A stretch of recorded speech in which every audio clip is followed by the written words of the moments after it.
Welcome to Freya's Fairy Tales, where we believe fairy tales are both stories we enjoyed as children and something that we can achieve ourselves. Each week, we will talk to authors about their favorite fairy tales when they were kids and their adventure to holding their very own fairy tale in their hands. At the end of each episode, we will finish off with a fairy tale or short story read as close to the original author's version as possible. I am your host, Freya Victoria. I'm an audiobook narrator that loves reading fairy tales, novels, and bringing stories to life through narration. I'm also fascinated by talking to authors and learning about their why and how for creating their stories. We have included all of the links for today's author and our show in the show notes. Today is part 1 of 2, where we are talking to Pamela Topjian about her memoir, I Didn't Come This Far to Only Come This Far. Over the next 2 weeks, you will hear about her incredible journey of overcoming neglect, abuse, and trauma, how therapy helped her through all of these things so she could build the life she really wanted.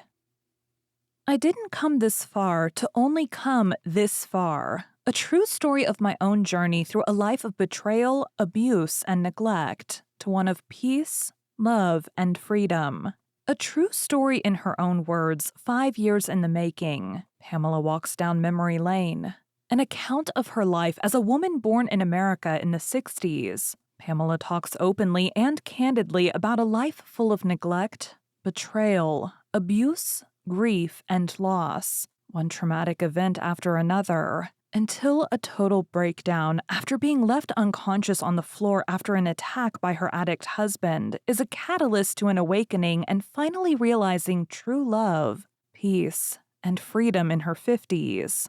Trigger warnings: poverty, neglect, rape, sexual assault, and physical abuse. A note from the author. I was going to stop writing when my life settled down, but it's clear that isn't happening anytime soon. I didn't come this far to only come this far. I keep going, keep reaching my goals and dreams. My hope is to show you that no matter what you go through, that you can do more than survive and just exist. There's nothing special or different about me. Much of what I went through is all too common. I wrote this for my own therapy to not have gone to the grave without telling my story, to bring hope and inspiration to others. Thank you, dear reader, for your interest and support. Pamela Topjian. Okay, so the podcast is Freya's Fairy Tales, and the fairy tales are twofold. So there's, things that we enjoyed as kids, either reading or our parents reading to us, or movies that we watched, or just some kind of, Mhm. it doesn't have to be a fairy tale, it could be another short story. Yeah. But then it's also something that once you've put in all the time and the effort and, time, hours, weeks, months, years, whatever, Yeah. of writing your own book, that's also a fairy tale for you Wow, to yeah. hold that physical copy in your hand once you get it. So, I like to start at the beginning. So, when you were a Mhm. kid, what was your favorite fairy tale when you were a kid, and did that change as you got older? Yeah. So, when you first had asked me that before, Hmm. because I don't really have one that would think, "Oh, that was my favorite," nothing that I thought of. But Hmm. as soon as you said that, I thought of, like, Jack and the Beanstalk, which is Hmm. kind of funny because I wouldn't have thought that before, but part of my book, it's a memoir, so, we grew up in poverty in that, and I think that that might be Jack and the Beanstalk always kind of struck me because Hmm. it was a poor family, and they just took these beans and and just like the magic of anything could happen, anything's Hmm. possible.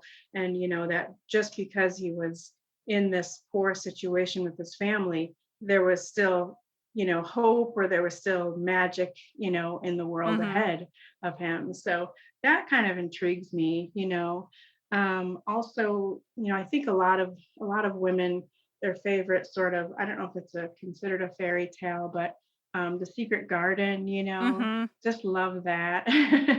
And I think too that's part of the whole idea of magic, and these kids have their own little space of, Hmm.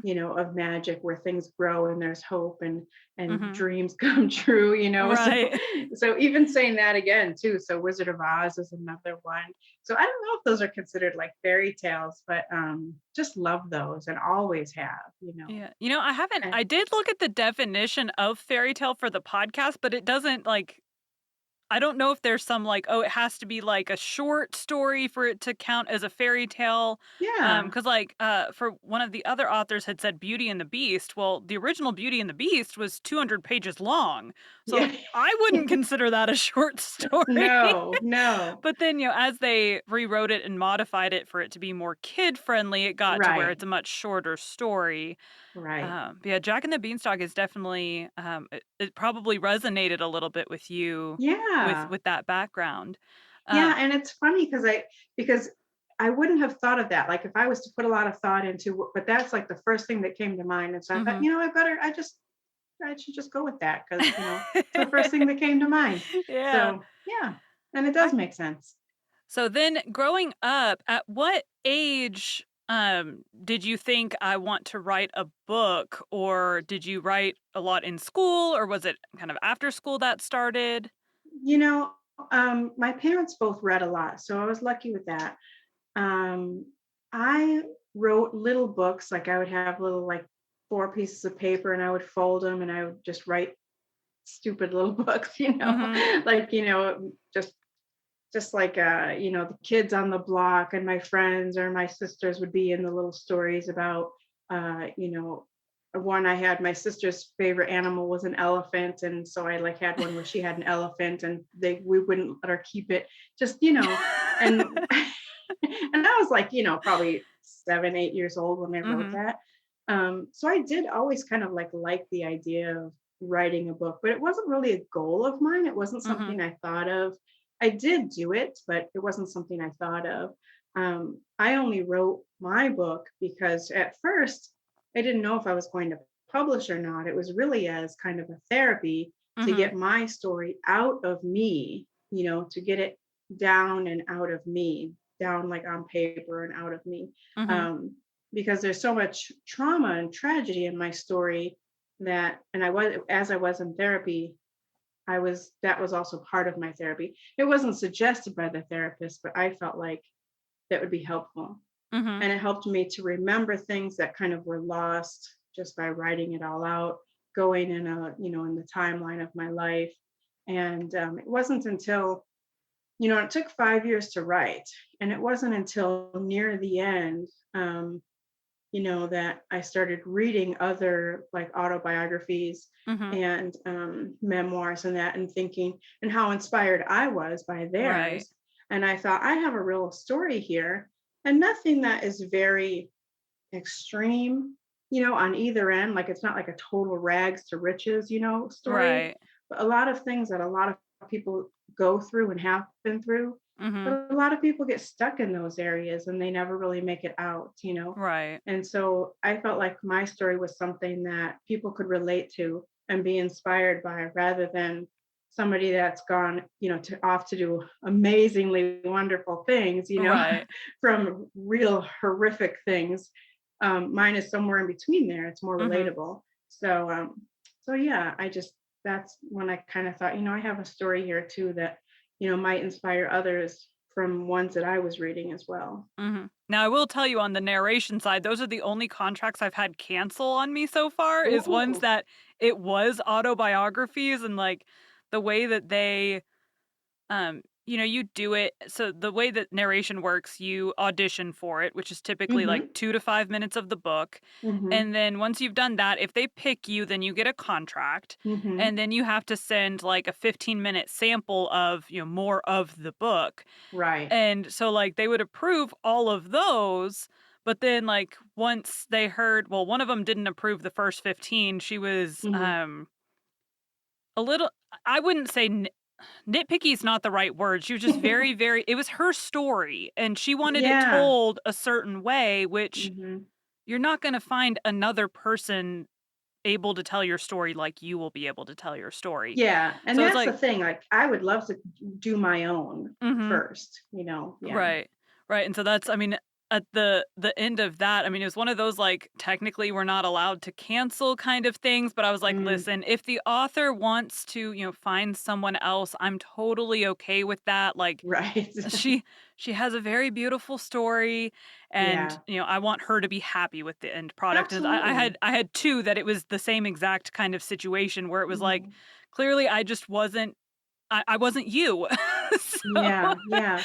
I can't imagine, that must be hard, and I've thought about that too because, like I said, I would like my book on audio, Mhm. but I've thought, doing it myself because I can't imagine hearing somebody else reading my book. Yeah, So, I imagine it would be I weird. yeah, yeah, I can't imagine that. So, yeah, Well, it's that's a little understandable. it's a little bit different too being an autobiography versus most of what I do is fiction at this point in Mhm. time, and so, like, fiction authors are totally different because they're like, "I don't know how to make all the voices for all the Yeah. characters."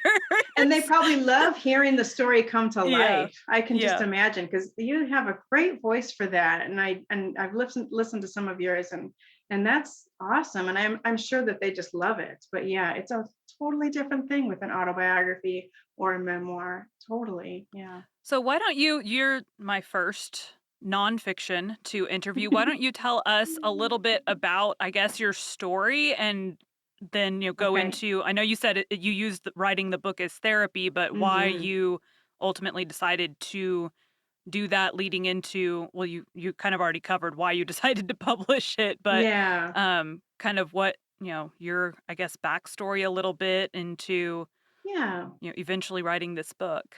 Yeah, well, I don't want to get too graphic because this isn't that Right. kind of podcast, I mean, I but have an explicit warning on it, but that only covers so much. yeah, yeah. But it's just really a story of my journey through a life of betrayal and abuse and neglect, and then where I've come through. I had a complete breakdown after an abusive marriage, and I was, like down for the count, really. Mhm, For a good year, maybe 2 years, where I was getting therapy. I could barely take care of myself, and that was, my late 40s, early 50s. And I know a lot of people, especially once you're middle aged or a little bit older, if you've just been so dragged down by your life, mhm. and a lot of people just stay there, they Right. just stay there and they're hopeless. And whether they seek therapy or not, they've sort of given up and just kind of Mhm, waiting. And so for some amazing, to me, it's still amazing that I was able to come out of that to now I'm everything that I do, I love. mhm, There's nothing that I do in my life that isn't something I've chosen that just feeds my soul. mhm, So I've come out of that to but like live a dream life, my personal dream life. And I just want others to know that they can do that no matter what they've been through. Because I've had, this goes back from like 9 years old. Um, I've had things happen where, we moved a lot because of my father not being in my life. And after they divorced, we had, we were in, uh, poor neighborhoods to where there was stabbings in the hallway and mm, blood left in the hallway drying for months, and my sister was killed in a car accident. I had sexual assaults as a teen, and I became a teen mother. And like I said, abusive marriage, and just one thing after the other. And the mhm. thing with my book is, like, I tell people even in the beginning, and I know a lot of people don't read like the forward and the introduction, but I Right. tell people, it's it is sad. It's like, oh, this happened and this happened and this happened, but it does get better. Right. If you stick it out, it gets better. You'll be cheering me on at near the end, but the first half at least is kind of sad. But it's showing you all this stuff that you go through that Mhm, I had went through, and then a total breakdown, and then making it back, to where, like, I love my life now and I'm in my mid 50s. So yeah, so what was the question? So So taking me through the book so, and I mean, you keep saying total breakdown, so I'm guessing you don't yes. want to go, touch on what exactly that is, but what after that, what was the I mean, and if you want to talk about that, that's fine. But after that, what was the first big decision that you made that was something that you chose for you? Yeah. Well, the total breakdown is really, so this was my first marriage was emotionally and verbally abusive. The second marriage was physically abusive as well.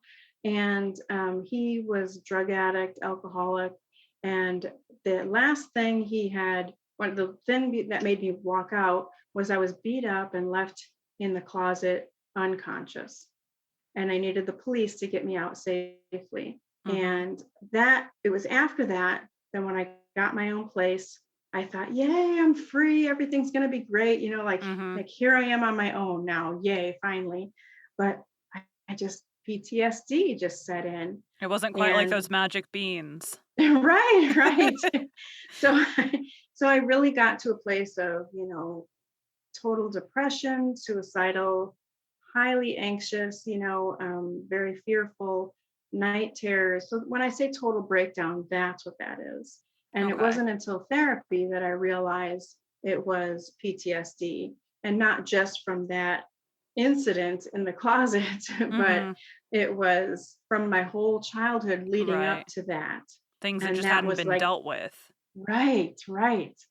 And so, and it was in therapy that I realized there was a moment when I was in therapy that I thought, oh my gosh, I'm going to be okay. Mm-hmm. Because I was taking jobs that was taking care of house sitting, pet sitting, kinds of things like that, that I Mm-hmm. didn't have to pay rent or go to work or deal with people really like on like the public or anything. Mm-hmm. So, so then I was going to therapy while I was doing that. And I didn't know if I would ever be a fully functional adult again, Mm-hmm. I felt really scared that I wouldn't be able to live just, a normal life, just even survive, let alone, thrive, and love Mm-hmm. my life. But there was a moment in therapy that I was like, I'm going to be okay. I can see a light, at the end of the tunnel. I could finally see it. And I learned in therapy about, all the things in my childhood that led up to where I was at this point or at Mm-hmm. that point. And being able to connect those dots and being able to really see the whole thing for what it was really enlightening. And that helped me feel like I had control rather than all the stuff happening to me, but to feel Mm-hmm. like now I understand where it came from. And now let's work through some of those things, Right. I mean, it And took another year. how long into therapy did you see the light at the end of the tunnel? Yeah, that was probably, I'm going to say just 3 or 4 sessions in. And Okay. I was going twice a week at first. Okay. So So like 2 weeks probably, in, yeah, yeah, that's good that it was that quick yeah. that you kind of were able to see I can get better. So at what point did you decide to go into therapy? Well, it was really, like I said, I was suicidal. Mhm. I had lost a sister, when I was a teen. And I didn't want to do that to my mother. Don't, most people think of their children when they're Mhm. suicidal. They think, I can't do this to my children. But Right. my kids were already adults. And I really felt like I was a burden to them anyway, Mhm. that their mom was crazy and not able to take care of herself and whatever else. And so I didn't worry about my kids. I thought they'd be better off without me. And like I said, they were already adults living on their own anyway. Right. But I was more worried about my mother. And I didn't want to do that to her. She had already lost one child. Mhm. So it was kind of a point of, I can't stand this life like this, just Mhm. not doing anything, just being in this dark space, in my head, and being depressed, and the nightmares were still coming, and just barely living. Mhm. And so I had to make some sort of change. And I actually went to the doctor before I even thought of therapy. And the doctor is the one who set up therapy. I was a nurse for 14 years, and I recently switched careers. But at that time I wasn't working as a nurse, obviously. Mhm. But when I went to the doctor, I was thinking meds. I was thinking I need Right. depression medication or anxiety medication. That's what I was thinking. And I did have some for a little while, but they also put me in therapy. Mhm. And I didn't even think of therapy because I thought, what am I going to go to therapy for? Right. Which I'm is I'm crazy to doing think okay. now. I'm out of the house. Well, what I really thought was, what am I going to tell them? I thought, Right. what is my purpose? Why am I here? I don't know. I was beat up a year ago, and now I can't handle it. Because that's what I thought at the time. I thought, how did this one thing happen, and now I just can't do anything? At Yeah. that time, I didn't realize it was the whole life leading up to that, to that So, moment. how did you So, go from being in therapy to now doing the therapy? yeah. Oh my gosh. So, like I said, I had been a licensed nurse. And so I eventually, after a year of therapy, I went back to nursing just so I can sort of be more on my own, make my own Mhm. money, be more independent. I was feeling much better mentally and everything. And it was even even before all of that happened, I was more interested in more holistic therapies, Mhm. more, the nursing field wasn't what it was really cracked up to be for me. It Mhm. didn't feel like we were really helping our patients. We didn't have the resources we needed in so many ways. And you always left feeling like you could have or you should have been able to do better for your patients. Mhm. Or that's how I felt anyway. And that you were just had your hands tied in so many ways. Right. And so I had looked into a healing arts school and got a little bit of an intro in a lot of different holistic modalities. And then there was hypnotherapy I was introduced to. And so I went down that road and I Mhm. took the level one and level two.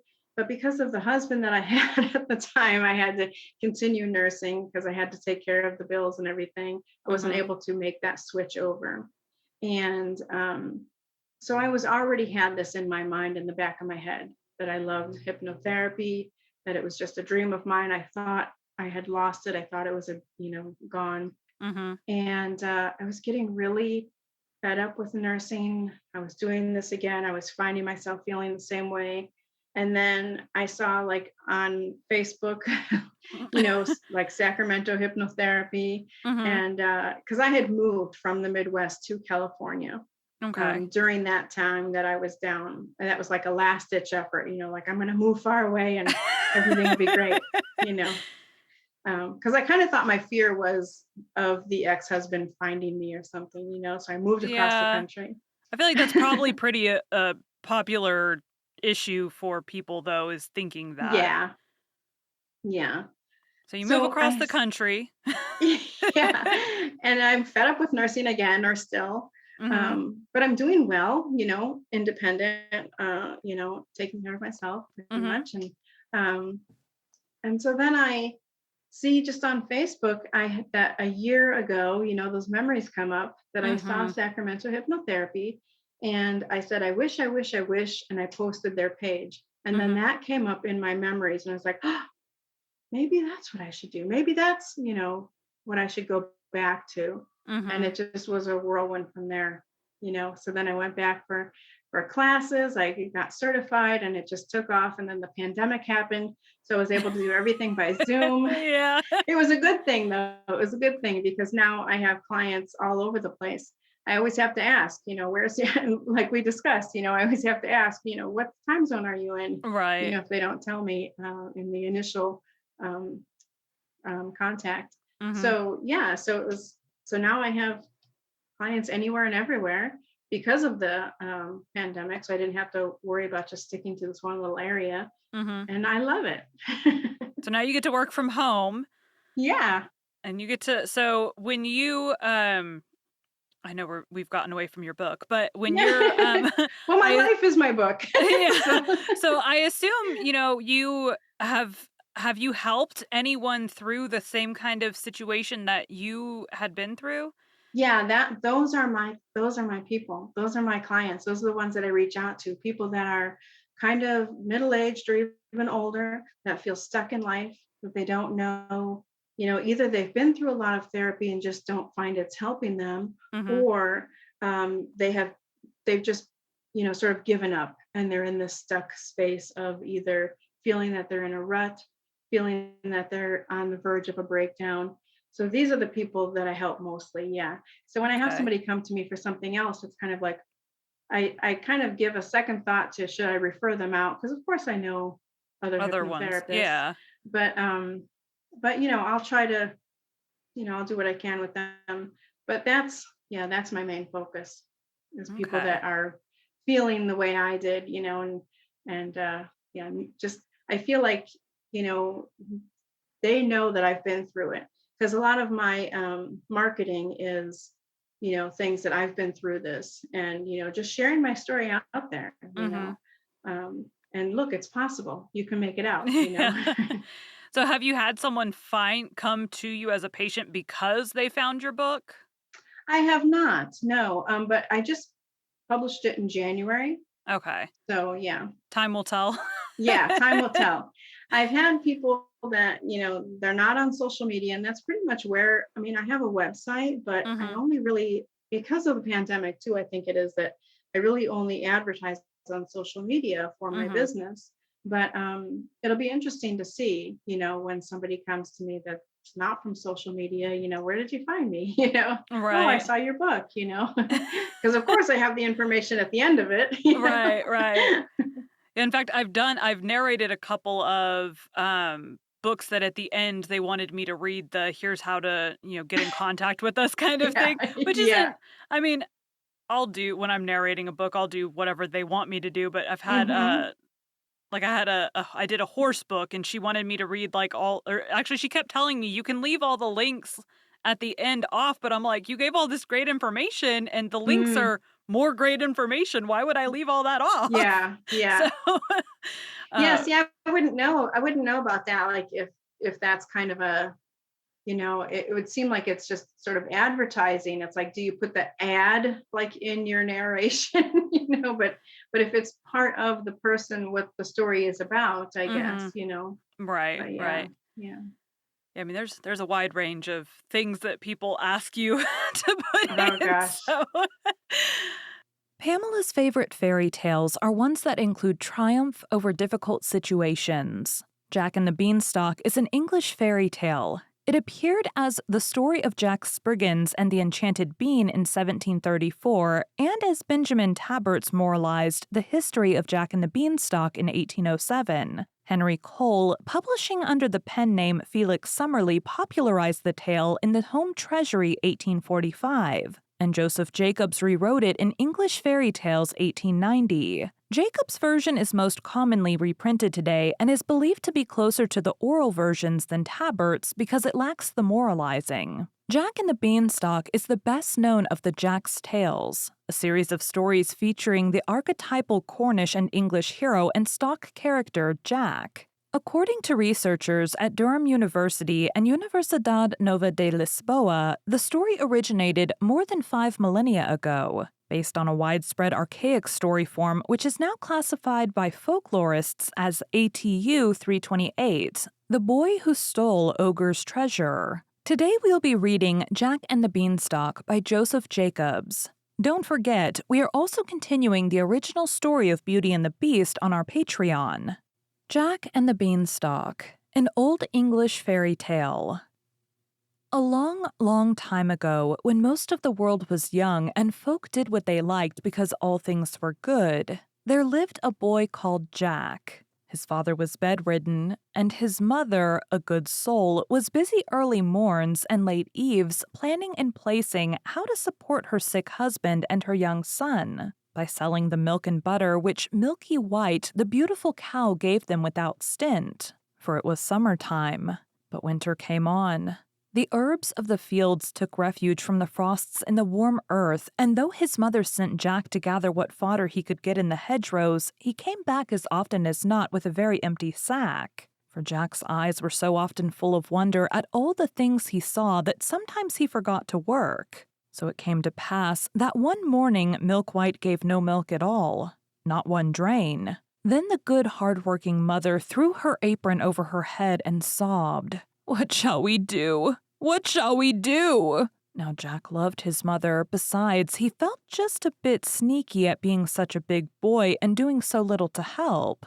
So he said, "Cheer up! Cheer up! I'll go and get work somewhere." And he felt as he spoke as if he would work his fingers to the bone, but the good woman shook her head mournfully. "You've tried that before, Jack," she said, "and nobody would keep you. You are quite a good lad, but your wits go a wool gathering. No, we must sell Milky White and live on the money. It is no use crying over milk that is not here to spill." You see, she was a wise as well as a hard-working woman, and Jack's spirits rose. "Just so," he cried. "We will sell Milky White and be richer than ever. It's an ill wind that blows no one good. So as it is market day, I'll just take her there and we shall see what we shall see."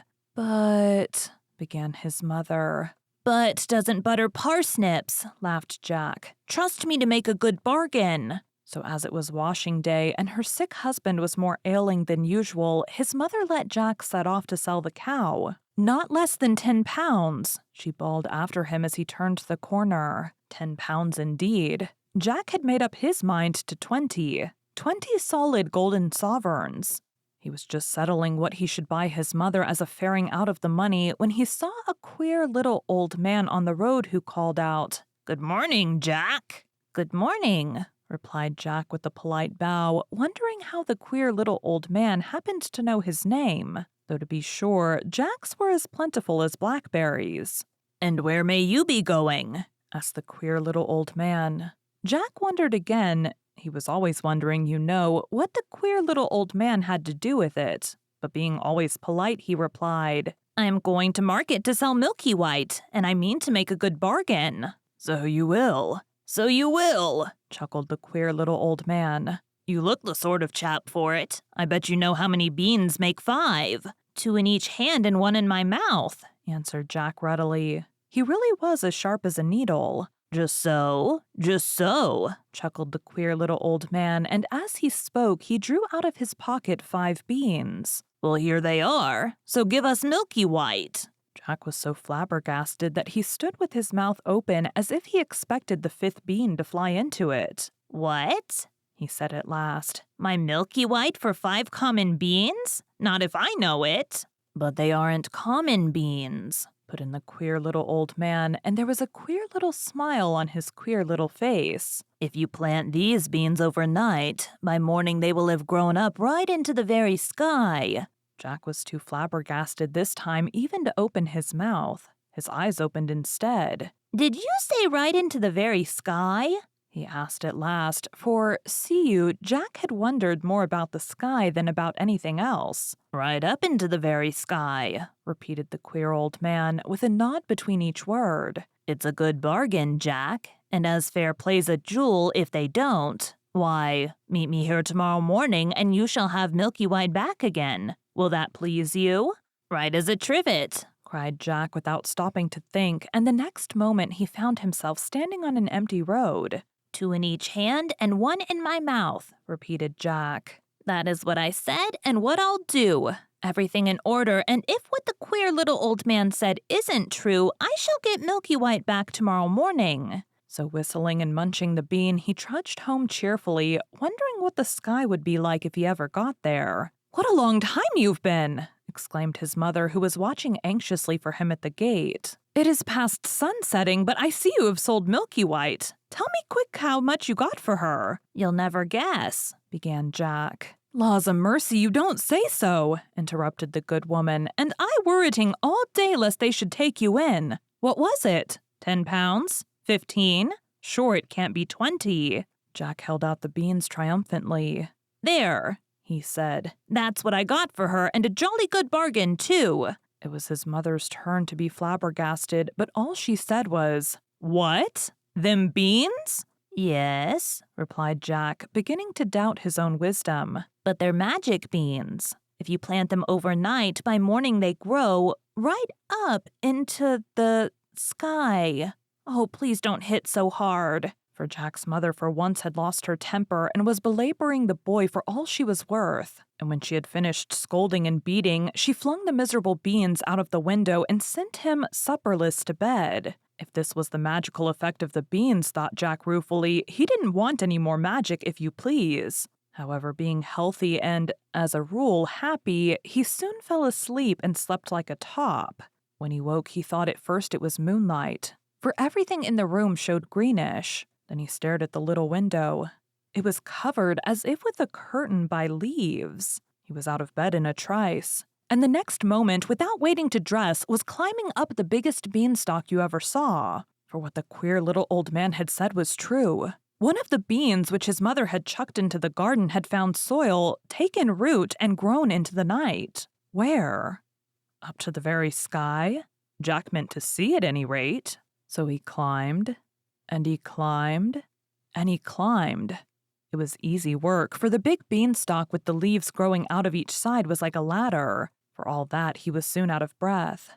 Then he got his second wind and was just beginning to wonder if he had a third when he saw in front of him a wide, shining white road stretching away and away and away. So he took to walking, and he walked and walked and walked, till he came to a tall shining white house with a wide white doorstep. And on the doorstep stood a great big woman with a black porridge pot in her hand. Now Jack, having had no supper, was hungry as a hunter, and when he saw the porridge pot he said quite politely, "Good morning. I wonder if you could give me some breakfast." "Breakfast?" echoed the woman, who in truth was an ogre's wife. "If it is breakfast you're wanting, it's breakfast you'll likely be, for I expect my man home every instant, and there is nothing he likes better for breakfast than a boy. A fat boy grilled on toast." Now Jack was not a bit of a coward, and when he wanted a thing he generally got it, so he said cheerful-like, "I'd be fatter if I had my breakfast." Whereat the ogre's wife laughed and bade Jack come in, for she was not, really, half as bad as she looked. But he had hardly finished the great bowl of porridge and milk she gave him when the whole house began to tremble and quake. It was the ogre coming home. "Fee, fi, fo, fum, I smell the blood of an Englishman." Thump, thump, thump. "Into the oven with you, sharp," cried the ogre's wife, and the iron oven door was just closed when the ogre strode in. Jack could see him through the little peephole slide at the top where the steam came out. He was a big one for sure. He had 3 sheep strung to his belt, and these he threw down on the table. "Here, wife," he cried. "Roast me these snippets for breakfast. They are all I've been able to get this morning, worse luck. I hope the oven's hot." And he went to touch the handle, while Jack burst out all of a sweat wondering what would happen next. "Roast!" echoed the ogre's wife. "Pooh, the little things would dry to cinders. Better boil them." So she set to work to boil them, but the ogre began sniffing about the room. "They don't smell. Mutton meat," he growled. Then he frowned horribly and began the real ogre's rhyme. "Fee, fi, fo, fum. I smell the blood of an Englishman. Be he alive or be he dead, I'll grind his bones to make my bread." "Don't be silly," said his wife. "It's the bones of the little boy you had for supper that I'm boiling down for soup. Come eat your breakfast. There's a good ogre." So the ogre ate his 3 sheep, and when he had done, he went to a big oaken chest and took out 3 big bags of golden pieces. These he put on the table and began to count their contents while his wife cleared away the breakfast things. And by his head began to nod, and at last he began to snore, and snored so loud that the whole house shook.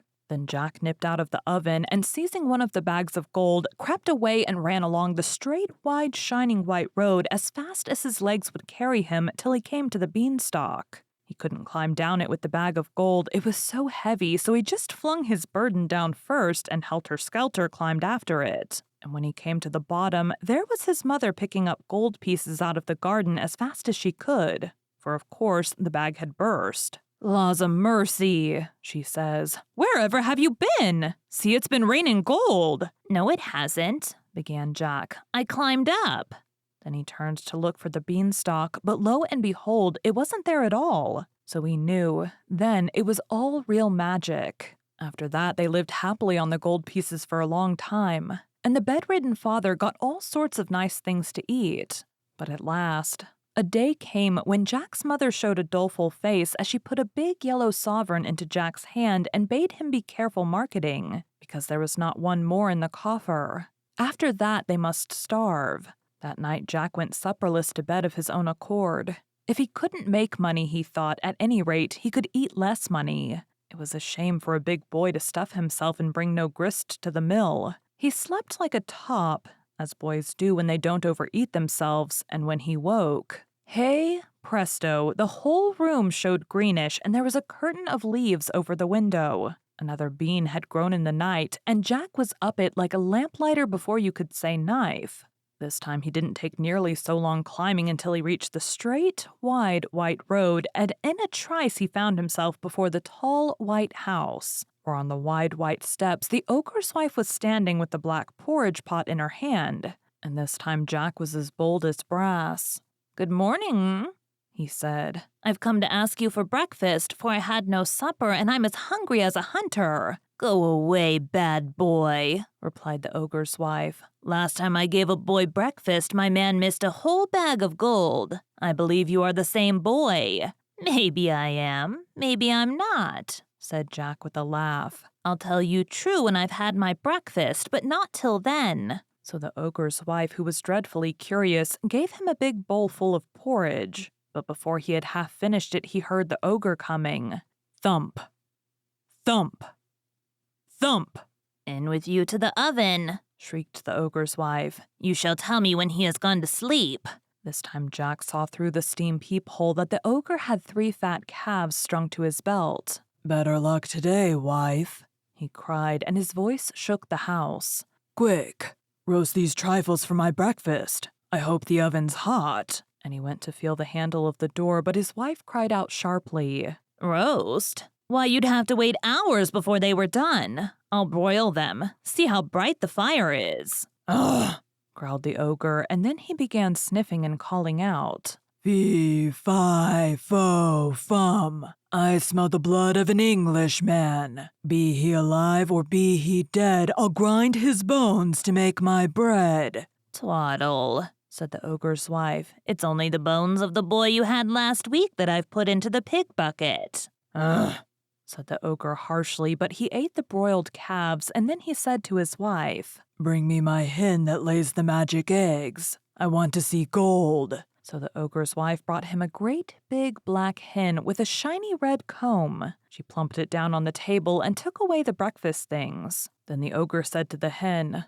"Lay," and it promptly laid, what do you think? A beautiful, shiny, yellow golden egg. "None so dusty, Henny Penny," laughed the ogre. "I shan't have to beg as long as I've got you." Then he said, "Lay," once more, and lo and behold, there was another beautiful, shiny, yellow golden egg. Jack could hardly believe his eyes and made up his mind that he would have that hen come what might. So when the ogre began to doze, he jut out like a flash from the oven, seized the hen, and ran for his life. But you see, he reckoned without his prize.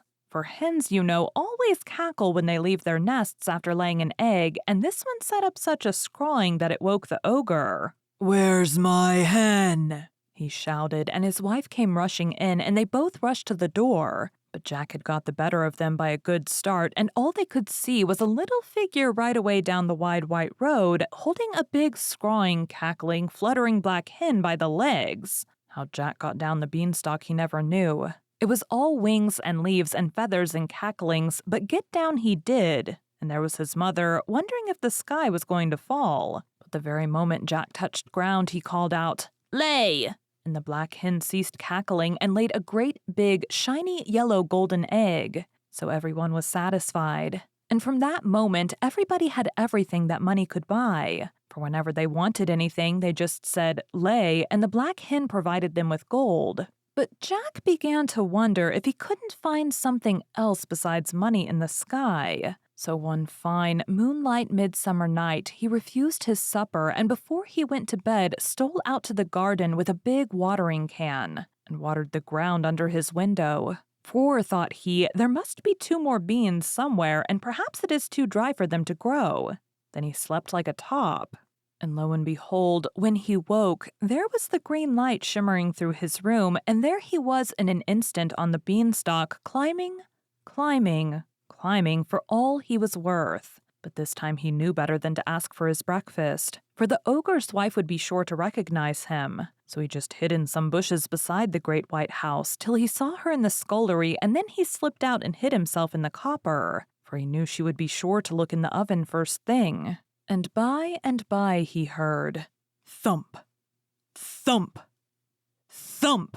And peeping through a crack in the copper lid, he could see the ogre stalk in with 3 huge oxen strung at his belt. But But this time, no sooner had the ogre got into the house than he began shouting, "Fee, fi, fo, fum. I smell the blood of an Englishman. Be he alive or be he dead, I'll grind his bones to make my bread." For see you, the copper lid didn't fit tight like the oven door, and ogres have noses like a dog's for scent. "Well, I declare, so do I," exclaimed the ogre's wife. "It will be that horrid boy who stole the bag of gold and the hen. If so, he's hid in the oven." But when she opened the door, lo and behold, Jack wasn't there, only some joints of meat roasting and sizzling away. Then she laughed and said, "You and me be fools for sure. Why, it's the boy you caught last night as I was getting ready for your breakfast. Yes, we be fools to take dead meat for live flesh, so eat your breakfast. There's a good ogre." But the ogre, though he enjoyed roast boy very much, wasn't satisfied, and every now and then would burst out with fee, fi, fo, fum, and get up and search the cupboards, keeping Jack in a fever of fear lest he should think of the copper. But he didn't. And when he had finished his breakfast, he called out to his wife, "Bring me my magic harp. I want to be amused." So she brought out a little harp and put it on the table, and the ogre leaned back in his chair and said lazily, "Sing." And lo and behold, the harp began to sing. If you want to know what it sang about, why, it sang about everything, and it sang so beautifully that Jack forgot to be frightened, and the ogre forgot to think of fee, fi, fo, fum, and fell asleep, and did not snore. Then Jack stole out of the copper like a mouse and crept hands and knees to the table, raised himself up ever so softly, and laid hold of the magic harp, for he was determined to have it. But no sooner had he touched it than it cried out quite loud, "Master! Master!" So the ogre woke, saw Jack making off, and rushed after him. My goodness, it was a race. Jack was nimble, but the ogre's stride was twice as long. So though Jack turned and twisted and doubled like a hare, yet at last, when he got to the beanstalk, the ogre was not a dozen yards behind him. There wasn't time to think. So Jack just flung himself onto the stalk and began to go down as fast as he could while the harp kept calling, "Master! Master!" at the top of its voice. He had only got down about a quarter of the way when there was the most awful lurch you can think of, and Jack nearly fell off the beanstalk. It was the ogre beginning to climb down, and his weight made the stalk sway like a tree in a storm. Then Jack knew it was life or death, and he climbed down faster and faster, and as he climbed, he shouted, "Mother, mother, bring an axe, bring an axe!" But his mother, as luck would have it, was in the backyard chopping wood, and she ran out thinking that this time the sky must have fallen. Just at that moment, Jack touched ground, and he flung down the harp, which immediately began to sing of all sorts of beautiful things. And he seized the axe and gave a great chop at the beanstalk, which shook and swayed and bent like barley before a breeze. "Have a care," shouted the ogre, clinging on as hard as he could. But Jack did have a care, and he dealt that beanstalk such a shrewd blow that the whole of it, ogre and all, came toppling down. And of course the ogre broke his crown so that he died on the spot. After that, everyone was quite happy, for they had gold and to spare, and if the bedridden father was dull, Jack just brought out the harp and said, "Sing," and lo and behold, it sang about everything under the sun. So Jack ceased wondering so much and became quite a useful person. And the last bean hasn't grown yet. It is still in the garden. I wonder if it will ever grow, and what little child will climb its beanstalk into the sky. And what will that child find? Goody me. Thank you for joining Freya's Fairy Tales. Be sure to come back next week for the conclusion of Pamela's journey to holding her own life story and now fairy tale in her hands, and to hear another of her favorite stories.